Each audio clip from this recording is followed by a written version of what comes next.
Je maintiens, je persiste, et les Nigériens doivent s'en convaincre. Chaque fois que nous sortons pour dire quelque chose, nous ne le faisons pas sur un coup de tête. Nous ne le faisons pas par haine, même si la haine est la conséquence de notre sortie pour dire, pour dénoncer. Nous le disons parce que nous avons des éléments qui prouvent que ce que nous disons est vérifiable. Nous avons les écrits, nous avons les acteurs et nous avons les moyens mis à la disposition de ces mercenaires. Ils ne méritent pas une autre qualification que celle des mercenaires et leurs sponsors ne méritent pas une autre qualification que des sponsors du terrorisme. Et c'est cette attaque qui a été conduite dans la nuit du 28 au 29 janvier 2026 à la base aérienne 101, ensuite à l'aéroport international Diori Hamani, où ils ont mitraillé également des avions qu'ils avaient trouvés sur le tarmac. Nous avions parlé des 3 avions. Je vis les gens se précipiter pour parler de la compagnie ivoirienne. En fait, le 3e avion est un avion tchadien qui avait évacué une compatriote décédée et ramené son corps. Malheureusement, c'est cet avion-là qui a été criblé de balles, comme les 2 avions de Askai. Il ne s'agissait même pas de l'avion de Air Côte d'Ivoire. Et nous n'avons jamais parlé de Air Côte d'Ivoire, qui a reçu tout un impact de balles perdues. Un impact de balles perdues. Donc, je le confirme ici, que cette attaque de la base aérienne et de l'aéroport international est une action commanditée par les commanditaires que j'avais cités et je persiste et signe parce que nous avons les acteurs, ce n'est pas un seul acteur, nous avons les moyens, nous avons les rencontres en amont qui ont eu lieu avec les acteurs que j'ai cités. L'attaque a été vaillamment repoussée. Bien sûr, comme je l'ai dit, la faille qui est inhérente à tout dispositif, qu'il soit nigérien ou d'autres pays, la faille a permis que cette attaque ait lieu. Mais je crois que la réponse appropriée a également reconforté l'ensemble des Nigériens que les forces de défense et de sécurité sont prêtes à relever tout défi. Les attaques ne vont pas s'arrêter. Nous avons la dernière orientation que Emmanuel Macron a donnée. Je la garde pour les services qui travaillent de pied ferme pour y faire face.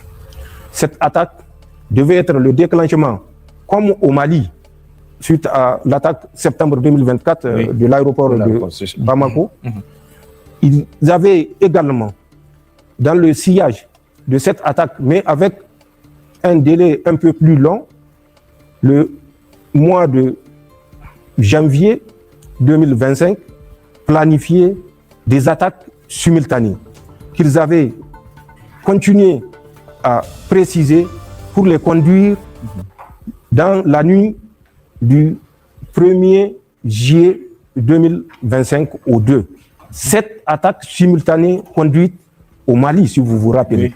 C'était le même principe qui a été retenu ici. L'attaque de l'aéroport international Diori Hamani devait être suivie, si elle avait réussi, de cette autre attaque qui ont été planifiées toujours par les forces françaises et les services spéciaux français. Et quand je dis services spéciaux français, vous savez de qui je parle, c'est la DGSE et leurs agents qui sont à côté au Bénin et qui sont en Côte d'Ivoire également. Donc ils avaient prévu 7 attaques simultanées. Ces attaques simultanées devaient concerner Tamou, Saï, Torodi, Tera, Bankilari, Walam, Bani Bangu et Ayerou. Ces attaques devaient être la suite de l'attaque de l'aéroport international Diori Hamani de Niamey. C'est le châtiment réservé aux mercenaires. Et la leçon donnée à leurs sponsors qui a fait interrompre cet élan, cet assaut qui était planifié. Vous avez suivi, 2 jours après, ils ont tenté une incursion à Maklondi. Oui. Là également, parce que l'objectif des mercenaires et de leurs sponsors, et particulièrement de leurs sponsors, était de détruire tout ce que nous avons comme capacité aérienne. C'était ça leur objectif. Et à partir de ça, ça allait être un boulevard parce que les forces de défense et de sécurité n'auront plus de moyens aériens pour soutenir par le feu, par le renseignement, les forces de défense et de sécurité qui sont déployées sur l'ensemble de notre territoire ou qui étaient en opération au moment de l'attaque. Donc, la planification des attaques successives à l'issue de l'attaque du 28 au 29 janvier 2026 était une planification des forces spéciales et des services français, mais nous savons avec, bien sûr, la bénédiction de leur mentor Emmanuel Macron et de ses laquais africains que j'ai cités, ouest-africains. Donc voilà ce qui s'est passé à l'attaque du 28 au 29 janvier 2026. Voilà sommairement le calendrier réservé au Niger. Et quand vous dites est-ce le prémisse à d'autres attaques, nous ne sommes jamais fait d'illusions parce que nous savons que c'est deux volontés qui se confrontent. Oui.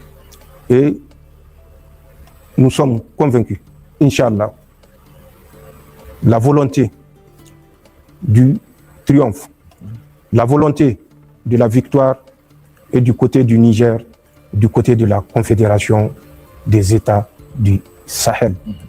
Nous ne pouvons, même démagogique, dire aux Nigériens qu'il n'y aura pas d'attaque. Je sais ce que je sais. Je sais les ordres qu'Emmanuel Macron a donnés. Je sais le déploiement qui a été fait.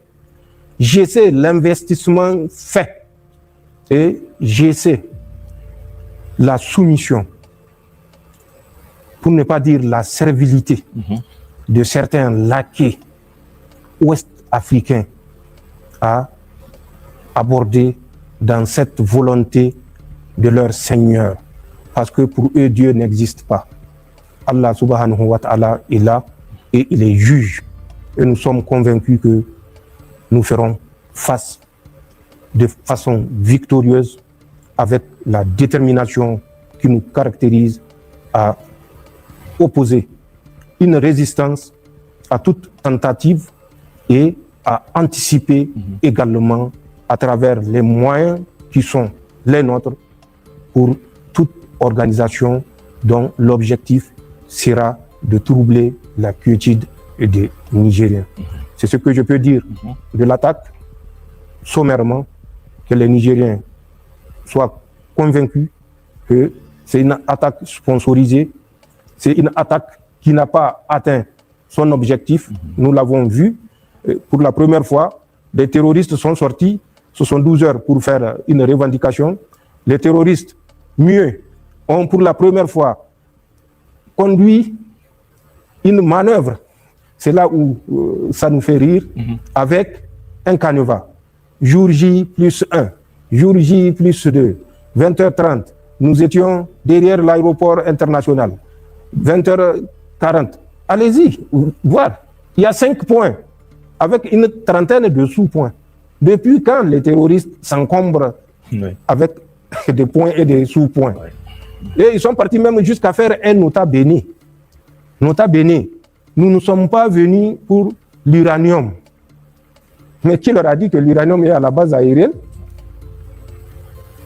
C'est pour vous dire que les Nigériens apprennent à lire entre les lignes et à comprendre.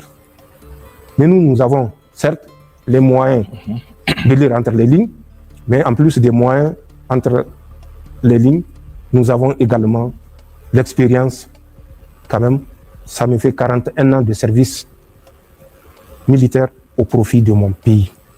Même si c'est une leçon que je retiens chaque mois, multiplié 12 par 41, oui, vous aurez le nombre de leçons et de leçons militaires que j'ai retenues pour vous dire que nous savons ce que nous faisons et nous ferons face, Inch'Allah, à toutes les velléités. Monsieur le Président, dans la même lancée et de façon plus générale, d'abord, quelle appréciation avez-vous de la situation sécuritaire du pays, aussi bien en termes de perception